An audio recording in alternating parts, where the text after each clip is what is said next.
and measurement. So this would be part 4, I guess, right? So measurement of length. So in today's session we will study measurement of length. So हमने previous videos में क्या क्या देखा, आप अगर नहीं देखे हो तो प्रीवियस वीडियोस आप देखो और इस वीडियो पर आप आ सकते हो, ठीक है। तो इन प्रीवियस वीडियो हमने देखा कि फिजिकल क्वांटिटी क्या चीज़ है, उसके एग्जाम्पल्स कुछ देखे हमने, टाइप्स ऑफ फिजिकल क्वांटिटीज देखे हमने, उसमें फंडामेंटल, डिराइव्ड और सप्लीमेंट्री फिजिकल क्वांटिटीज थे और उनके यूनिट्स के बारे में जानकारी लिया हमने कि टाइप्स ऑफ यूनिट्स क्या है, fundamental units, derived units as well as supplementary units, ठीक है। तो फंडामेंटल यूनिट्स 7 यूनिट्स होते हैं और डिराइव्ड तो बहुत सारे होते हैं क्योंकि हम उनको डिराइव करते हैं, फंडामेंटल से डिराइव करते हैं हम लोग, इसलिए हमको बहुत सारे डिराइव्ड यूनिट्स मिल जाते हैं। और सप्लीमेंट्री यूनिट्स सिर्फ 2 ही है, प्लेन एंगल और एक है सॉलिड एंगल, ठीक है। उनके डेफिनेशंस पे हमने देखा। तो आगे बढ़ते हैं आज कि मेजरमेंट ऑफ लेंथ के बारे में हमने थोड़ा बहुत जानकारी ली कि प्रैक्टिकल यूनिट्स क्या क्या होते हैं, ठीक है। हमने बहुत सारी यूनिट्स के बारे में डिस्कशन किया, लार्जर यूनिट्स के बारे में डिस्कस किया और स्मॉलर यूनिट्स के बारे में भी डिस्कस किया। अब ये मेजरमेंट ऑफ लेंथ क्या है? देखो बच्चों, लेंथ को हम कैसे मेजर करते हैं ये चीज़ हम इधर देखेंगे। This concept you are studying here. Measurement 2 तरीके के हो सकते हैं, एक डायरेक्ट मेथड हो सकता है या इनडायरेक्ट मेथड हो सकता है बच्चों। डायरेक्ट मेथड मतलब क्या, आपके पास ऑलरेडी इंस्ट्रूमेंट्स है, उनको लेकर आप मेजरमेंट कर सकते हो। जैसे कि हम लेंथ मेजर कर रहे हैं तो हमारे पास बहुत सारे इंस्ट्रूमेंट्स हैं जो लेंथ को मापा जा सकता है, जैसे कि हम मीटर स्केल यूज़ कर सकते हैं या सेंटीमीटर स्केल जो है अपने पास वो यूज़ कर सकते हैं, या बहुत सारे डिवाइसेस है, इंस्ट्रूमेंट्स है, जैसे कि वर्नियर कैलिपर है, हम वर्नियर कैलिपर से हम लेंथ माप सकते हैं, छोटे छोटे ऑब्जेक्ट्स के लेंथ माप सकते हैं, या हम लोग स्क्रू गेज यूज़ कर सकते हैं ताकि हम उसका थिकनेस भी माप सके या लेंथ माप सके। थिकनेस यानी लेंथ में ही आता है, नथिंग बट लेंथ। और स्पेरोमीटर है जो हम रेडियस ऑफ कर्वेचर को जानते हैं, उस स्पेरोमीटर को लेकर। तो ये सभी क्या है बच्चों, ये सभी डायरेक्ट मेथड है, ठीक है। डायरेक्ट मेथड मतलब आपके पास जो भी इंस्ट्रूमेंट अवेलेबल है उनको लेकर आप डायरेक्टली मेजर करते हैं, ये डायरेक्ट मेथड है बच्चों। अब इनडायरेक्ट मेथड क्या है? इनडायरेक्ट मेथड मतलब आप डायरेक्टली मेथड नहीं करते हो, मतलब आप कुछ तरीका अप्लाई करते हैं, कुछ फॉर्मूलेस अप्लाई करते हैं, मैथमेटिकल मॉडल के हेल्प लेकर आप उस लेंथ को मेजर कर सकते हैं। जैसे कि हम जहाँ नहीं पहुँच पाते हैं उनका लेंथ भी हम मेजर कर सकते हैं बच्चों। जैसे कि हम अर्थ और किसी और प्लैनेट के डिस्टेंस मेजर कर सकते हैं। अर्थ पर रहकर हम एक प्लैनेट और एक स्टार का डिस्टेंस, बीच में जो डिस्टेंस है हम मेजर कर सकते हैं बच्चों। समझ में आ रही बात? तो लिखते हैं कितने टाइप मेथड्स हैं हमारे पास, इधर 2 मेथड है, ठीक है। तो पहला तो है डायरेक्ट मेथड। डायरेक्ट मेथड मतलब डायरेक्टली मेजर करना, बहुत सारे इंस्ट्रूमेंट्स को लेकर मेजर करना। जैसे कि हम मीटर स्केल यूज करते हैं, ठीक है, मीटर स्केल यूज करते हैं लेंथ मापने के लिए। तो मीटर स्केल रेंज क्या होता है बच्चों, कितने रेंज तक वो मेजर कर सकते हैं हम उधर 10⁻³ मीटर से लेकर 10⁻² मीटर तक हम मेजर कर सकते हैं। ये रेंज है उसका मीटर स्केल का, ठीक है। और एक इंस्ट्रूमेंट है अपने पास वर्नियर कैलिपर। वर्नियर कैलिपर्स ये भी एक तरह का इंस्ट्रूमेंट है। आप प्रैक्टिकल में इसके बारे में जानकारी हम लेंगे, प्रैक्टिकल करेंगे हम इसके ऊपर आगे चलकर, ठीक है। वर्नियर कैलिपर भी हम एक डायरेक्ट मेथड माना जाता है, क्या मेजर करने के लिए, लेंथ मेजर करने के लिए बच्चों। तो वर्नियर कैलिपर कितना रेंज तक मेजर कर सकता है बच्चों, कर सकता है अराउंड 10⁻⁴ मीटर। ये रेंज बता रही हूँ मैं, ऑर्डर लिख ले रहे हैं, मतलब कितने रेंज तक उसका एक्यूरेसी है, कैलिब्रेशन बोलते हैं ना हम लोग, वैसे कि अगर नया मोबाइल लिया है आपने तो इसका कैलिब्रेशन कितना है, उसका कैमरा का पिक्सल बहुत हाई है, ऐसा बोलते हैं हम लोग। सो दैट्स एक्यूरेसी, ठीक है। Resolution, the word will be resolution. So बहुत अच्छा रेजोल्यूशन है इस कैमरा का, हम कहते हैं ना इससे। तो वैसे इसका ये रेजोल्यूशन माना जाता है बच्चों। 10⁻⁴ मीटर तक वो एक्यूरेसी हमको मिलता है कभी वर्नियर कैलिपर्स हम जब यूज करते हैं, ठीक है। तो और एक इंस्ट्रूमेंट है अपने पास, वो है स्क्रू गेज। स्क्रू गेज एक तरह का इंस्ट्रूमेंट है। हम लेंथ को मेजर कर सकते हैं, थिकनेस मेजर कर सकते हैं, ठीक है। रेडियस ऑफ एनी सरफेस का रेडियस हम माप सकते हैं इस स्क्रू गेज को लेकर। तो ये कितना रेंज तक होगा, 5 मीटर तक हम मेजर कर सकते हैं। Along with that even we are using spherometer, ये भी एक तरह का इंस्ट्रूमेंट है जो लेंथ को मेजर करने में हेल्प करता है। तो इसका भी रेंज स्क्रू गेज इतना ही है, 10⁻⁵ मीटर, इट्स नॉट 50, 10⁻⁵ मीटर तक हम इसको यूज कर सकते हैं। मतलब इतना कैलिब्रेशन है इनका, रेजोल्यूशन है इनका, एक्यूरेसी हमको इतने तक मिल जाते हैं बच्चों, ठीक है। तो ये हुआ direct method to measure the length. अभी हम देखेंगे इनडायरेक्ट मेथड क्या होता है। बच्चों आपको यहाँ पे कोई क्वेश्चन ऐसे कुछ नहीं पूछते हैं फिलहाल, तो हम लोग इनडायरेक्ट मेथड बहुत ही इम्पोर्टेंट है इसमें। आप एग्जाम वाइज देखेंगे तो you will get the question from this. So indirect method to measure what, length. अरे यार पेन नहीं लिखा है बच्चों, ठीक है। I hope you can observe this much, काफी ठीक है। तो इनडायरेक्ट मेथड मतलब क्या, हम डायरेक्टली मेजरमेंट नहीं कर सकते, जैसे कि बहुत ही लार्ज डिस्टेंस हो। तो इनडायरेक्ट मेथड तभी हम लगाते हैं बच्चों जब बहुत ही लार्ज डिस्टेंस मेजर करना हो, तो हम लोग इनडायरेक्ट मेथड यूज करते हैं बच्चों। तो लार्ज डिस्टेंस यानी क्या, लार्ज डिस्टेंस मतलब अगर आपको एक प्लैनेट और एक स्टार या 2 प्लैनेट है, समझो 2 प्लैनेट है, उन दोनों प्लैनेट के बीच में का डिस्टेंस या लेंथ मेजर करना हो, तो हम लोग इस इनडायरेक्ट मेथड को यूज करते हैं। तो उस इनडायरेक्ट मेथड को हम बोलते हैं, एक ऐसा मेथड है अपने पास, हम बोलते हैं कि पैरेलैक्स मेथड।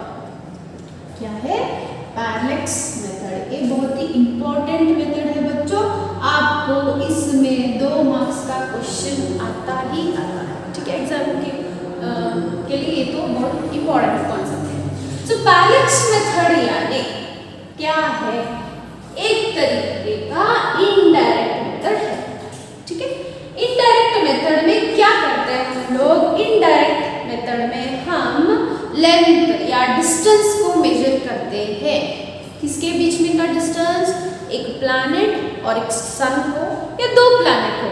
कहाँ से मेजर करते हैं बच्चों, एक रेफरेंस पॉइंट होना चाहिए ना, एक रेफरेंस पॉइंट रहना चाहिए ना। वो रेफरेंस पॉइंट कौन सा है, अपना अर्थ, ठीक है। हम अर्थ पे खड़े हैं आराम से, वहाँ से ठहर कर हम लोग एक टेलीस्कोप लेते हैं और टेलीस्कोप के से देखते हैं उस प्लैनेट को और उस स्टार को हम देखकर मेजर करते हैं। मतलब प्रैक्टिकली पॉसिबल नहीं होगा, बट थियोरेटिकली हम इसको अप्लाई करते हैं बच्चों। कैसे अप्लाई करते हैं, यहाँ पर हम लोग एक फॉर्मूला डिराइव करेंगे, उस फॉर्मूला से हम लोग डिस्टेंस माप सकते हैं बच्चों। तो बहुत ही आसान डेरिवेशन है, डेरिवेशन भी नहीं दूंगी मैं, डायरेक्ट एक इक्वेशन आ जाएगा इधर।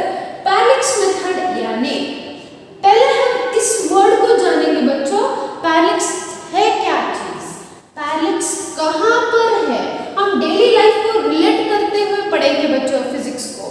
तो पैरेलैक्स लाइफ आप अपने डेली लाइफ में भी एक्सपीरियंस किया होगा आपने, ठीक है।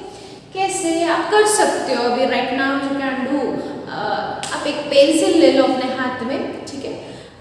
एक बैकग्राउंड होना चाहिए चाहिए, या दीवार के सामने आप रुको, थोड़े डिस्टेंस करके आप रुको, रुक कर एक पेंसिल ले लो अपने हाथ में, एकदम स्ट्रेट विजन पे रखो। आप क्या करो, पहले आप अपने राइट आई को क्लोज करके इस पेंसिल को देखो बच्चों। अभी फिलहाल मेरे हाथ में मार्कर है, ठीक है, तो मार्कर को देखेंगे हम लोग, ठीक है। बाद में लेफ्ट आई को क्लोज करेंगे बच्चों और राइट आई से देखेंगे। आसान है, वेरी सिंपल। लेफ्ट आई से देखा, अभी right I, left I right I, left I right I, ऐसे आपको शिफ्ट करना है, ठीक है बच्चों। अपने ऑब्जर्वेशन पॉइंट, मतलब ये दो हमारे आंख जो है वो हमारे ऑब्जर्वेशन पॉइंट हुए बच्चों। तो ऑब्जर्वेशन पॉइंट को आप शिफ्ट कर रहे हो तो आपको ऐसा लगेगा कि मार्कर शिफ्ट हो रहा है, ठीक है बच्चों। मार्कर शिफ्ट नहीं हो रहा है, असल में क्या शिफ्ट हो रहा है, अपने ऑब्जर्वेशन पॉइंट को हम शिफ्ट कर रहे हैं, पर हमको ऐसा महसूस होता है कि एक मार्कर शिफ्ट हो रहा है, ठीक है, समझो, समझ रहे हो बात। तो इसी को हम लोग क्या बोलते हैं, पैरेलैक्स बोलते हैं। इस रिलेटिव शिफ्ट को हम पैरेलैक्स बोलते हैं बच्चों, ठीक है। तो समझ में आया पैरेलैक्स क्या है, तो हम इसको इंग्लिश में लिख लेंगे, फिजिक्स के तौर पर कैसे हम इसको डिफाइन करते हैं, क्या है parallax. Parallax is a relative shift. Relative word क्यों यूज कर रहे हैं हम लोग, क्योंकि हम इस मार्कर को एक सरफेस के आगे रखकर हम इसके साथ कंपेयर कर रहे हैं, ठीक है, ऐसे रख रहे हैं हम लोग, अपना आई शिफ्ट कर रहे हैं, तो अपना बैकग्राउंड के साथ हम लोग क्या कर रहे हैं, कंपेयर कर रहे हैं, रिलेट कर रहे हैं, समझे। तो relative shift of an object, relative shift of an object, okay, with respect to what, relative shift of an object का नहीं बच्चों, relative shift in the position, sorry, in the position, ठीक है। मार्कर शिफ्ट नहीं हो रहा है बच्चों, उसका पोजीशन शिफ्ट हो रहा है, left right, left right, left right, ऐसा समझ में आ रहा है। Relative shift in the position of an object with respect to what, with respect to WRT लिख सकते हो, of an object with respect to background, with respect to background। तो इसको हम क्या कहते हैं, पैरेलैक्स कहते हैं। एक तरीका का एरर है बच्चों, एक, ठीक है, तो इसको पढ़ना चाहिए हम लोग। तो क्या है, relative shift, relative shift in the position of an object with respect to background is called as parallax, ठीक है। तो अभी पैरेलैक्स मेथड क्या है, हमने क्या देखा इधर, डेफिनेशन ऑफ पैरेलैक्स, ठीक है। अब हम देखेंगे पैरेलैक्स मेथड क्या चीज है। पैरेलैक्स मेथड क्या है, एक तरीका का इनडायरेक्ट मेथड है बच्चों, इनडायरेक्ट मेथड है। इस इनडायरेक्ट मेथड क्यों यूज करते हैं हम लोग, to measure large distance, large distance, आज क्या हो गया है, हाँ, large distance such as distance between, कौन distance between planet and star। कहाँ से अपना रेफरेंस पॉइंट कौन है, from the surface of the earth लिखो, या डायरेक्टली अर्थ लिख सकते हो, from the surface of the earth, capital E लिखना चाहिए, ठीक है। तो इस मेथड को हम लोग कहेंगे पैरेलैक्स मेथड, ठीक है बच्चों। तो अब कोई लिखना है तो आप लिख सकते हो।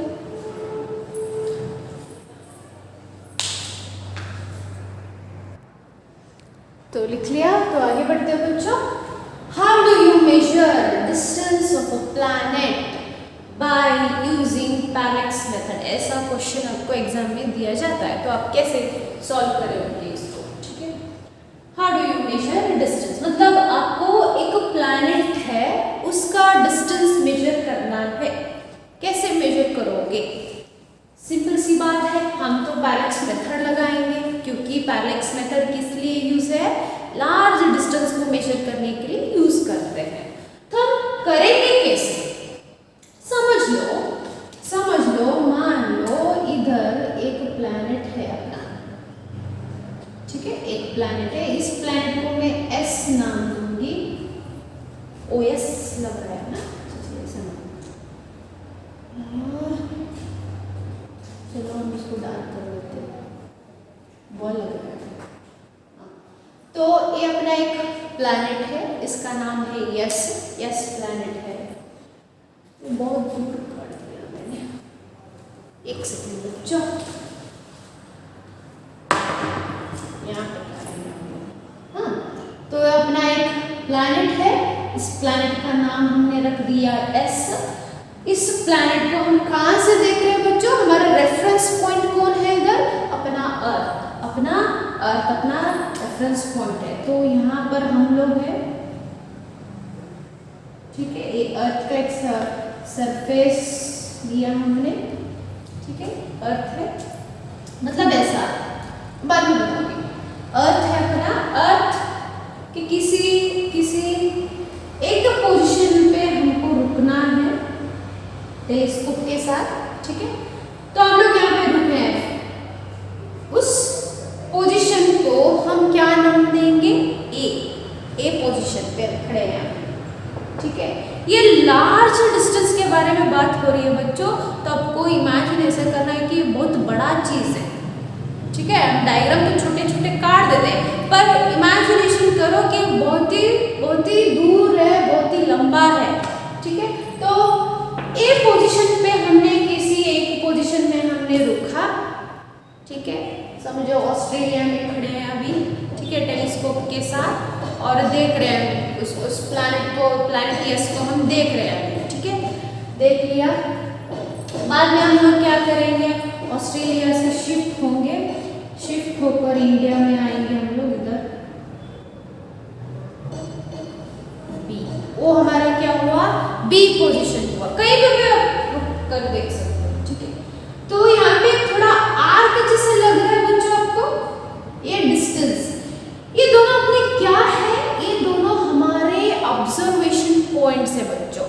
पहले हम ए पर रुके, ऑस्ट्रेलिया में रुके हम लोग, और देख रहे हैं इस प्लैनेट को, ठीक है। देखा हमने, डिस्टेंस मेजर किया, करना है हमको, यही डिस्टेंस देखना है हमको, यही डिस्टेंस देखना है, देख लिया। बाद में हम इंडिया को आते हैं अभी टेलीस्कोप के साथ, वहां पर रुककर हम इस प्लैनेट को देखेंगे, मेजर करेंगे, देखेंगे, ठीक है। तो हमारी डिस्टेंस कितना है बच्चों? इधर ए बी यानी क्या है? ये एक ऑब्जर्वेशन पॉइंट के बीच में का डिस्टेंस है, अपना ऑब्जर्वेशन पॉइंट के बीच में का डिस्टेंस है। तो हम इसको बोलेंगे फिजिक्स में बेसिस। क्या बोलेंगे? Basis, BASIS। सो बेसिस क्या है?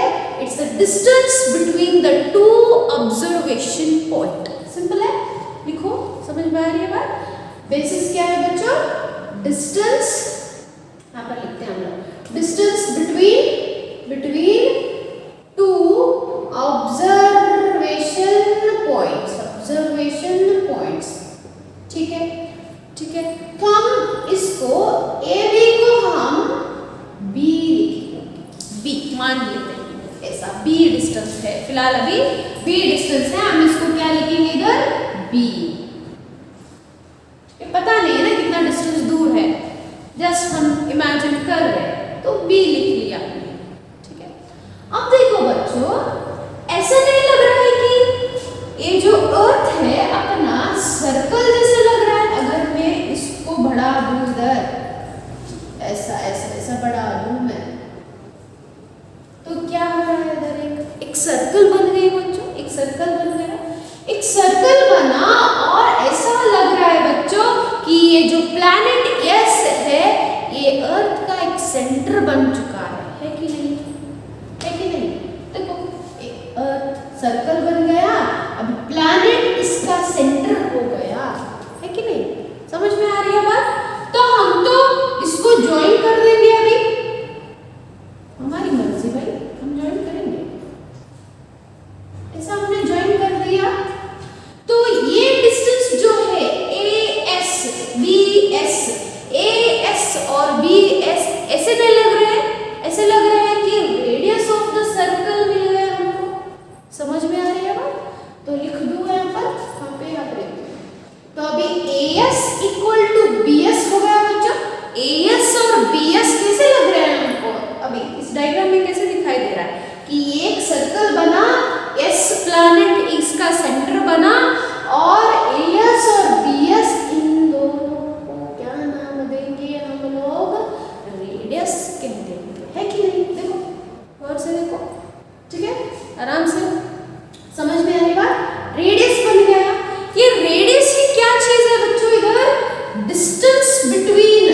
Distance between the planet and the observation point. हो गया कि नहीं? तो हम इसको डी लिख देंगे, डी लिख देंगे, ठीक है। कहाँ पे लिखूं मैं? इधर लिखूं, डी हो गया। तो हमको क्या फाइंड आउट करना है इधर? Distance of the planet, distance of the planet मतलब रेडियस को ही मापना है ना इधर, रेडियस ऑफ द अर्थ नहीं, रेडियस ऑफ द अर्थ इधर लग रहा है वैसा, वैसे हम नहीं इमेजिन कर रहे हैं बच्चों। ऐसे मैं सोचूं कि अगर हम radius of the earth find out कर दिया तो प्लैनेट का डिस्टेंस मिल गया। नहीं नहीं, ऐसे नहीं होता। ऐसे हम मान ले रहे कि एक सर्कल बन गया, इस आर्क जो है इधर आर्क है, एक एंगल सबटेंड कर रहा है कि नहीं? देखो देखो, ऐसे शिफ्ट हो रहा है बच्चों, ऐसे ऐसे शिफ्ट हो रहा है, दिखाई दे रहा है ऐसे, है कि नहीं? Right? So can you see some angle is subtended here, एक तरह का एंगल सबटेंड हो रहा है। तो हम इस एंगल को यहाँ पर नाम देंगे पैरेलैक्स एंगल। क्या नाम देंगे? पैरेलैक्स एंगल, ठीक है। तो अब तो अपना कॉन्सेप्ट बहुत ही सुंदर और इजी बन गया। इजी क्यों? इजी क्यों? क्योंकि हमको एक सेक्टर मिल गया, सर्कल का एक पार्ट, हम क्या बोलते हैं उसको? सेक्टर। हाँ, मिल गया कि नहीं? सेक्टर ए, ऐसे अपना ए आर्क है अपना, ए बी इधर ज्वाइन करो, ए इधर ज्वाइन करो, यहाँ पे एक थीटा एंगल है, तो ये तो एक आर्क हो गया, आर्क सबटेंडिंग एंगल थीटा। तो हमको एंगल का डेफिनेशन मालूम है कि नहीं? D theta equal to D S by R, हमने पढ़ा था। कौन सा एंगल? Supplementary physical quantity. क्या है वो? क्या है वो? Arc length divided by radius, है कि नहीं बच्चों? आर्क लेंथ कितना है अभी? आर्क लेंथ कितना है? बी है, बी है बच्चों। देखो, इस आर्क लेंथ को हम स्ट्रेट लाइन मान सकते हैं, मान सकते हैं स्ट्रेट लाइन। कैसे? कैसे? क्योंकि अगर मैं b बाय डी कर दूं तो वो 1 से भी बहुत कम आएगा, लेस देन 1 होगा। तो वो लेस देन 1 है, तो थीटा भी बहुत स्मॉल होगी, थीटा भी बहुत छोटा होगा उधर। तो अगर फिजिक्स में कोई चीज बहुत छोटा है तो हम तो उसको हाँ, थीटा इक्वल टू क्या है? Arc length divided by radius है, ठीक है। सो आर्क लेंथ क्या हो गया? हम उसको आर्क नहीं मानेंगे अभी, क्या मानेंगे उसको? भी स्ट्रेट लाइन मानेंगे। अगर मैं दूर से उसको देखूंगी तो आर्क नहीं लगेगा, मुझे तो स्ट्रेट लाइन दिखाई देगा, ठीक है। तो फिजिक्स में ऐसा ही होता है बच्चों, कोई चीज वेरी वेरी स्मॉल है तो इसमें फिलहाल इसमें आर्क है तो वो स्ट्रेट लाइन देखेगा। तो आर्क लेंथ ही मानते हैं अभी फिलहाल, ठीक है। तो आर्क लेंथ क्या है? इधर बी है, थीटा इक्वल टू क्या हुआ? रेडियस क्या है अपना? रेडियस क्या है? डी है।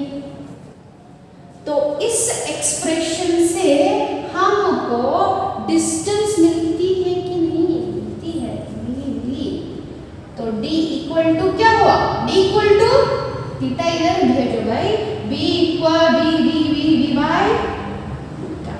तो यही तो है, यही तो है एक्सप्रेशन, यही तो है expression. Distance of a planet by using parallax method. हमने देखो कितने आसानी से हमने इसको डिराइव कर दिए, समझ में आ गया बच्चों?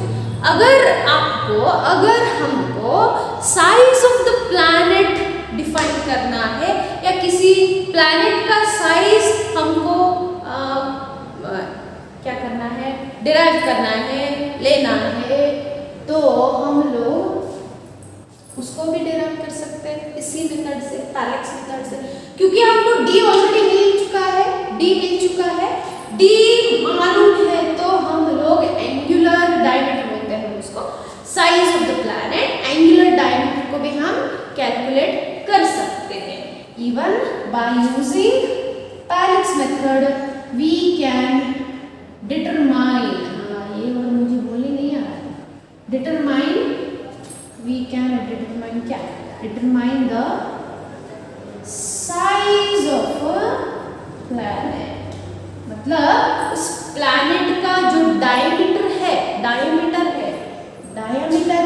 वो भी हम कैलकुलेट कर सकते हैं. तो ये बहुत ही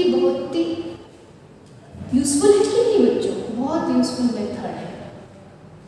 ठीक है, तो कोई नहीं कर सकता, वो ये कर सकता है. ठीक है, तो लिख लो मैडम, हमको एग्जाम में ऐसा लिखना ही नहीं, लिख सकते हो, ऐसे भी लिख सकते हो. ठीक है, तो मैं वो डेरिवेशन नोट्स दे दूँगी. तो लिख लिया? ओके, साफ बोल रही है. चलो आगे बढ़ते हैं. तो अभी थोड़ा बहुत लेंथ के प्रीफिक्स के बारे में जानेंगे. मतलब कन्वर्शन के टाइम ये हेल्प करेगा आपको. तो आपको इसको भी देखना है. शायद केमिस्ट्री में भी आपको मिल गया होगा, फिर भी फिजिक्स में भी हम देखेंगे. ठीक है, तो प्रीफिक्स जानेंगे. प्रीफिक्स क्यों लगाते हैं हम लोग बच्चों? प्रीफिक्स इसलिए लगाते हैं कि हमारे यूनिवर्स में बहुत से बहुत छोटे जीव भी है और बहुत बड़े जीव भी है. छोटी चीज़ को भी हम मापते हैं बच्चों फिजिक्स में, और बहुत बड़ी चीज़ भी हम मापते हैं. अगर बड़ी चीज़ है तो हम उसको लिख नहीं पाते, बोर्ड तो कम हो जाएगा. अगर मैं आपको बोलूँ कि आप यूनिवर्स आपने मेजर किया, ठीक है, तो यूनिवर्स तो इतना बड़ा है, मैं ऐसे 0 0 0 0 डालते जाऊँगी. क्या पता क्या आप लिख पाते हो इतना नंबर अपने बुक में, या किसी रिकॉर्ड कर सकते हो आप इतने नंबर को, रजिस्टर कर सकते हो? नहीं कर सकते हो, right? It's such a lengthy number, right? So ऐसी प्रॉब्लम हमने फेस किया फिजिक्स में. तो हम लोगों ने सोचा कि ऐसे जो नंबर्स है बहुत बड़ी नंबर है, और या बहुत छोटी नंबर होगी, बहुत ही छोटी और बहुत लंबी नंबर होगी, तो हम इसको तो रिकॉर्ड नहीं कर पाते, रजिस्टर नहीं कर पाते हैं. तो हम लोग ने सोचा कि चलो हम फिक्स बनाते हैं कि हमको इससे भी बड़ा नंबर भी हम स्टोर कर सकते हैं, रिकॉर्ड कर सकते हैं. जैसे कि हमने मैट्रिक सिस्टम लगाए बच्चों. मैट्रिक सिस्टम मतलब जो भी है 10 टू द पावर लेंगे हम, 10 टू द पावर 10. मैट्रिक यानी 10 के ऊपर जो भी लगता है उतना बड़ा नंबर. समझ गए? तो अभी तो 10 लेंगे, कितने जीरो से काउंट करेंगे? 1 2 3 4 5 6 7 8 9 10 11 12 13 14 15 16 17 जीरो से. तो मैं ऐसे लिख सकती हूँ क्या? 10⁻17. समझ में आ रहा है? तो ये जो है अपना मैट्रिक सिस्टम. तो हम लोग फिजिक्स में मैट्रिक सिस्टम यूज कर बड़े नंबर्स को हम रिकॉर्ड कर सकते हैं, या छोटे से भी नंबर हम रिकॉर्ड कर सकते हैं. फॉर एग्जाम्पल, अगर मैं कह दूं कि 1 डिवाइडेड बाय, आप करो अपनी कैलकुलेटर से, करो. कंप्यूटर पे भी लिख सकते हो, करो. कर सकते हो क्या? नहीं कर सकते. अगर आप इतने जीरोस डालोगे कैलकुलेटर में तो एरर दिखाई देगा, एरर लिख लेगा वो. ठीक है, एरर समझ लेगा, क्योंकि है ही ऐसी चीज. ये बहुत ही छोटा होगा. 1 अपॉन दिस मच नंबर मैं बोल भी नहीं सकती कितने हैं. ठीक है, तो ऐसे कुछ रिकॉर्ड्स है अपने फिजिक्स में, ऐसे कुछ साइजेस है फिजिक्स में, ऐसे कुछ मेजरमेंट्स ऑफ लेंथ है फिजिक्स में, जो हम लोग ऐसे नहीं लिख सकते. तो हमने क्या किया? हमने यूज किया मैट्रिक सिस्टम को. तो मैं अभी इसको लिखकर बताऊंगी आपको कैसे. हम इसको भी लिख सकते हैं 1 डिवाइडेड बाय मैट्रिक में 10 रेज़ टू एनीथिंग समथिंग. 1 2 3 4 5 6 7 8 9 10 11 12 है. तो 10 रेज़ टू 12 लिख लूंगी मैं. ठीक है, तो क्या मैं इसको ऐसे भी लिख सकती हूँ? 10 रेज़ टू -12 लिख सकती हूँ, क्योंकि 10 ऊपर है तो नेगेटिव होगा, पावर उसका नेगेटिव होगा. ये समझते हो ना? 10⁻12. तो आप इमेजिन करो कि कितनी छोटी है. ठीक है, तो ये जो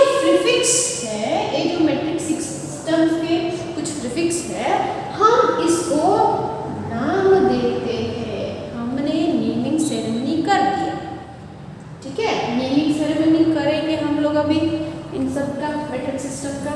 तो नेक्स्ट हेडिंग लिख लो मैट्रिक सिस्टम। अरे ये सभी बेसिक चीज़ें बच्चों, ये शायद अपने लोअर क्लासेस में सीखा होगा, नहीं सीखा है तो अभी सीख लो। तो मैट्रिक सिस्टम्स के कुछ फिजिक्स के नाम रखेंगे हम लोग आज। तो पहला है सबसे छोटे से जाएंगे हम लोग, स्मॉलर से जाएंगे, स्मॉलर प्रीफिक्स बाद में हम बड़े, ठीक है लिख लेंगे। सो स्मॉलर प्रीफिक्स में पहले आता है, पहला नंबर है डेसी। डेसी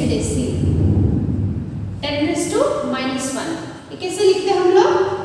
1/10। 1/10 को ही हम लोग 10⁻⁻1 लिखेंगे, ठीक है। इज इक्वल टू डाल दूं मैं, हाँ। तो 10⁻⁻1 को हमने हर बार हम 10⁻⁻1 नहीं कह सकते, तो हम इसको एक सिंपल सा अच्छा सा प्यारा सा नाम दे दिया डेसी। ऐसा लग रहा है कि किसी लड़की का, लेकिन हाँ। तो डेसी, अब डेसी को यूज करके आप मीटर में लिखो, मीटर में लिख सकते हो, ठीक है।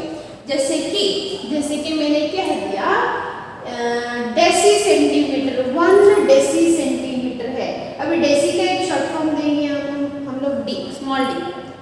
सो 1 डेसीमीटर है, इसको आप कन्वर्शन करो, किसमें कन्वर्ट करो? मीटर में कन्वर्ट करो। ऐसे मैंने कह दिया, कहीं पर आपको ऐसा मिला तो आप कैसे लिखो? 1 डेसीमीटर आपको किसमें लिखना है? मीटर में लिखना है। तो 1 डेसी यानी क्या? डेसी यानी हम यहाँ पे दौड़ेंगे, देखेंगे 10⁻⁻1 है, तो हम लिखेंगे इसको 1, ये जो 1 है इंटू 10⁻⁻1 मीटर। अभी मीटर में कन्वर्ट कर लिया, ये तो डेसीमीटर में था, हमने क्या किया? कन्वर्ट किया। किसमें कन्वर्ट किया बच्चों? एसआई यूनिट में कन्वर्ट किया। मैंने पिछले वीडियोस में बोला था कि अब जो भी यूनिट्स यूज करते हो फिजिक्स में, सभी एसआई यूनिट में लिखना चाहिए। तो मीटर तो एसआई यूनिट है कि नहीं है? अगर ऐसा है 5 डेसीमीटर, इसको आप मीटर में कन्वर्ट करो तो कैसे लिखोगे? ये जो 5 है, 5 डेसी यानी क्या? डेसी यानी 10⁻⁻1 इंटू क्या लिखोगे आप? 5 इंटू 10⁻⁻1 मीटर। समझ में आ रही है बात, ठीक है। अगर 50 डेसीमीटर है तो कैसे लिखोगे मीटर में? देखो मैं सभी मीटर में ही कर रही हूँ, क्यों? क्योंकि बार बार मैं रिपीट कर रही हूँ बच्चों, एसआई यूनिट में लिखना है हमको, ठीक है। तो 50 इंटू क्या लिखोगे आप? डी यानी क्या? डेसी यानी क्या? 10⁻⁻1 मीटर। समझ में आ रही बात, ठीक है। अब शायद एग्जाम्पल के तौर पर लिख सकते हो अपने बुक में, जो भी आप बुक कुछ बना रहे हो क्लास नोट्स के लिए, ठीक है। तो हुआ डेसी का हुआ नंबर। तो आगे कौन मिलता है अभी देखेंगे। हाँ, ये तो सिंबल है बच्चों, मैं यहाँ पे लिख दूँ, ऐसे लिख दूँ, ये डेसी है, डेसी का सिंबल। ये तो निक नाम है, nickname, pet name, Chintu Muntu. हाँ ठीक है। 10⁻⁻2 हुआ, 10⁻², ये कहाँ से है? ये 1/100 जो था, 100th पार्ट, 1/100th पार्ट को हम 10⁻² लिखते हैं बच्चों, ठीक है।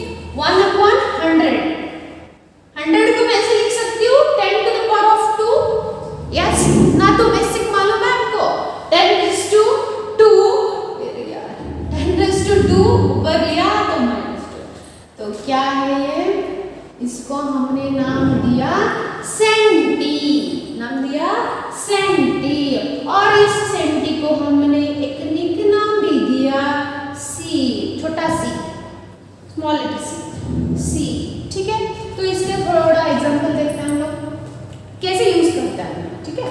तो सेंटी को हमने यूज किया पहले। हाँ, अगर समझो हमारे पास 1 सेंटीमीटर है, ठीक है, सेंटीमीटर में है वो, हम उसको कन्वर्ट कैसे करेंगे? अगर आपको इसको मीटर में लिखना है तो 1 इंटू सी यानी क्या बच्चों इधर? सी यानी क्या? सी का वैल्यू क्या है? 10⁻², तो 10⁻², मीटर होगा। ठीक है, अगर 10 सेंटीमीटर है, इसको मैं ऐसा यूनिट में लिखना चाहूँ तो 10 इंटू 10 तो ऐसा ही ऐसा लग गया कॉपी पेज। सी यानी क्या? सी यानी सेंटी, सेंटी यानी क्या? वैल्यू क्या है? 10⁻² मीटर। अच्छा है ना? समझ में आ रही है बात? तो हम इसको ऐसे यूज करते हैं। ठीक है, तो थर्ड वाली कौन सी आएगी? है हमारी और एक 10⁻³ 10⁻³ यानी 1 डिवाइडेड बाय 1 मोर 0। ठीक है, 1/1000 हम ऐसे लिखते हैं 1/1000 को 10⁻³ तो इसका नामकरण हुआ मिली। कौन मिली? कहाँ मिली? तो मिली। ठीक है, पहले हमको डेसी मिली, बाद में हमको सेंटी मिली, बाद में हमको मिली ही मिली। ठीक है बच्चों, तो मिली को हमने निक नाम दिया यम। निक नाम दिया क्या? यम। तो इसका थोड़ा यूज देखेंगे। ये लिख लिया? लिख लिया तो रख दो, नहीं लिखा तो पॉज करके देख लो। ठीक है बच्चों, इसका एग्जाम्पल देखेंगे हम। अगर हमको दे दिया है 1 मिलीमीटर, ठीक है, बोल रहे हैं इसको मीटर में लिखो, ऐसा यूनिट में लिखो, तो कैसे लिखोगे? 1 तो 1, एक यम क्या है? एक यम है मिली, उसका वैल्यू क्या है? इंटू करके आप क्या कर दोगे? 10⁻³ लिखोगे और इधर यम लिख दोगे, ये बाकी बचा हुआ यम इधर आ जाएगा। ठीक है, अगर हम बोल रहे हैं 5 मिलीमीटर है, 5 मिलीमीटर को आपको मीटर में लिखना है। 5 इंटू 10⁻², यम क्या चीज है? 10⁻³ है, यम मिल गई है, तो और एक यम बचा हुआ लिख देंगे। समझ में आ रही बात? इसका यूज देखा हमने। ठीक है, लिख लो। अच्छा, आगे बढ़ते हैं अभी। और कौन सा है अपना? हाँ, और एक है, अच्छा नाम है इसका, 10⁻⁻6। मैंने लिखूंगी 1 डिवाइडेड बाय 1 2 3 4 6, बहुत टाइम वेस्ट होगा उसमें। हाँ, 10⁻⁻6 को हमने नामकरण किया बच्चों, नेम सेरेमनी करके हमने लिख दिया इसको माइक्रो। माइक्रो, ठीक है, माइक्रो। तो माइक्रो का सिंबल है, माइक्रो का सिंबल है ऐसे, म्यू। म्यू, म्याऊ नहीं, म्यू ऐसे। अच्छा, अच्छा है ना? सो माइक्रो 10⁻⁻6 को हम क्या बोलते हैं? माइक्रो। तो इसका एक एग्जांपल देखेंगे बच्चों।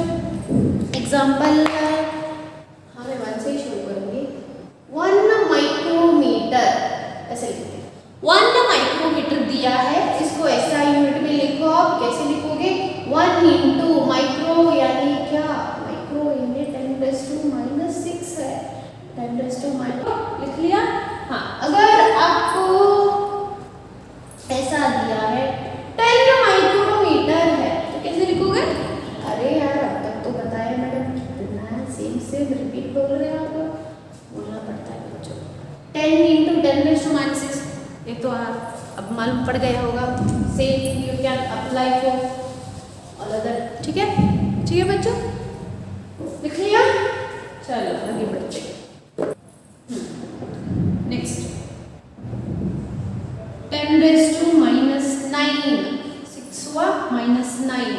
सो -9 को 1 डिवाइडेड बाय 1 लिखकर 9 zeros लिखोगे आप। समझ में आ रहा है? तो मैं नहीं लिखूंगी, समझ में आ रहा है? नैनो, नैनो का नैनो टेक्नोलॉजी सुना है ना? हाँ, नैनो। तो उसमें सभी इस साइज के थिंग्स के बारे में हम पढ़ाई करेंगे। ठीक है, नैनो, नैनो को नामकरण नैनो हुआ, उसका निक नाम है यन। ओके, अगर समझो 9 नैनोमीटर है, तो आप मीटर में लिखो। कैसे लिखोगे? 9 इंटू 10⁻⁻⁻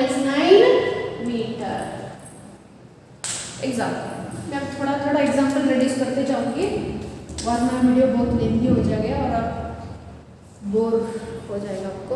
ओके, अच्छा फटाफट लिखेंगे बाद में। हाँ, 10⁻⁻12 को हम क्या नाम लिखेंगे? पिको। पिको, तो पिको का स्मॉल पी, ठीक है। हाँ, 1 पिकोमीटर। 1 पिकोमीटर कैसे लिखोगे? 1 × 10⁻12। 1 × 10⁻12 मीटर। हाँ, ठीक है। एग्जाम्पल को देख लो, अभी मैंने कह दिया, रिपीट नहीं करूंगी मैं। सेवेंथ नेक्स्ट 10⁻12 हुआ। 10⁻13 का भी है बच्चों, इधर 12 होने के बाद 13 आएगा, बट उतने छोटे साइज के जीव या वस्तु, जो भी ऑब्जेक्ट्स थिंग्स है, लिविंग थिंग्स भी होंगे, पर उनका ज़्यादातर इस्तेमाल नहीं होता बच्चों। इसके लिए हम लोग 10⁻13 नहीं लिखा, 10⁻4 नहीं लिया, 10⁻5 आना चाहिए था। अगर आपके लॉजिक लगा रहे हो तो 10⁻5 का कोई ऐसे थिंग नहीं होगा, होता तो भी हम नहीं लेंगे, मतलब वो ज़्यादातर यूज नहीं होंगे इसलिए, ठीक है। 8 भी वैसा, 10⁻7 भी वैसा ही है। हाँ, 10⁻, नेक्स्ट कौन सा है? 15। तो हम इसको नाम लेंगे फेमटो। फेमटो नेम क्या है बच्चों? फेमटो का निकनेम है एफ, स्मॉल एफ, ठीक है। 8। ओके, नेक्स्ट लास्ट है ना 10⁻18। इसको हम लिखेंगे एटो, ATTO, एटो। एटो का छोटा निकनेम है ए, ठीक है बच्चों। तो ये हो गए छोटे छोटे लेंथ, स्मॉलर प्रीफिक्स हो गए मैट्रिक सिस्टम में। अब देखेंगे थोड़े लार्ज वाले, देखेंगे हम लोग large prefix. Large prefix, okay. 10⁻1 अभी उल्टे 10⁻1 हम इसका नाम देंगे डेका, DECA, डेका। इसका निकनेम है DA, ठीक है, DA। मैं इसका यूसेज नहीं बताऊंगी, जो प्रीवियस स्मॉलर का था वैसे ही है इसे। 1 डेकामीटर लिखा है तो हम कैसे लिखेंगे? 1 डेकामीटर। 1 डेकामीटर को हम 1 × 10⁻1 ऐसे लिखेंगे, ठीक है, यानी 10 ही है। नेक्स्ट है अपना 10⁻2। अभी सब पॉजिटिव में आएगा बच्चों। 10⁻2 को हम लोग क्या नाम देंगे? हम देंगे हेक्टा, हेक्टा, ठीक है। कुछ बुक्स में आप देखोगे H लिखा होगा, कैपिटल H भी लिखते हैं, स्मॉल h भी लिखते हैं, ठीक है। थर्ड 10⁻3, ये तो आप जानते हैं, ये क्या है? किलो। किलो, किलो को हम कैपिटल K लेते हैं। In some of the books you may see capital D और capital H, ठीक है बच्चों। अच्छा, 10⁻3 हो गया। नेक्स्ट 10⁻6। 10⁻6 को हम नाम देंगे मेघा, मेघा, मेघा, ठीक है। मेघा को हम निकनेम देंगे यम, यम, ओके। नेक्स्ट 5th वन 10⁻6 हुआ। 10⁻7 नहीं आएगा, 10⁻8 तो नहीं आएगा, 10�9 आएगा बच्चों, 10�9। इसका नाम देंगे गीगा। देखो बच्चों, ये सभी जो फर्स्ट लेटर यहाँ पे हम लिख रहे हैं, ये स्मॉल लेटर से ही लिखना है, एक रूल है। To write the prefix, this is a rule, ठीक है। तो गीगा, गीगा को हम निकनेम देंगे जी। गीगा को हमने देखा होगा, सुना होगा, देखा सुना होगा,